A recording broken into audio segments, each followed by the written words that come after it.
আসসালামু আলাইকুম প্রিয় দর্শকবিন্দু। নির্বাচন উপলক্ষে দোকান ও শপিং মলগুলো কবে থেকে বন্ধ থাকবে এবং কতদিন বন্ধ থাকবে তা নিয়ে বিস্তারিত জানিয়ে দেব আজকের এই ভিডিওটিতে। তো অবশ্যই ভিডিওটি শেষ পর্যন্ত দেখবেন এবং ভিডিওটিতে একটি লাইক করবেন। চ্যানেলে নতুন হলে অবশ্যই চ্যানেলটি সাবস্ক্রাইব করে রাখবেন প্রতিদিনের মতো নতুন ভিডিওর আপডেট সবার আগে পেতে। আগামী বৃহস্পতিবার 12 ফেব্রুয়ারি অনুষ্ঠিত হতে যাচ্ছে ত্রয়োদশ জাতীয় সংসদ নির্বাচন। নির্বাচনকে কেন্দ্র করে ঢাকাসহ সারা দেশের দোকান, বাণিজ্য, বিতান ও শপিং মলসহ 2 দিন বন্ধ রাখার সিদ্ধান্ত নেওয়া হয়েছে।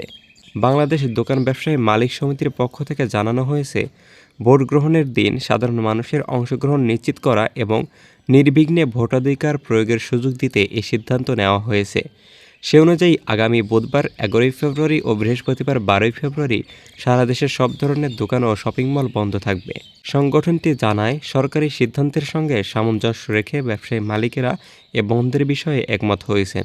নির্বাচন দিন যেন কোনো ধরনের বাণিজ্যিক ব্যস্ততা ভোটদানে বাধা না হয়ে দাঁড়ায়, সে বিষয়টিও বিবেচনা নেওয়া হয়েছে।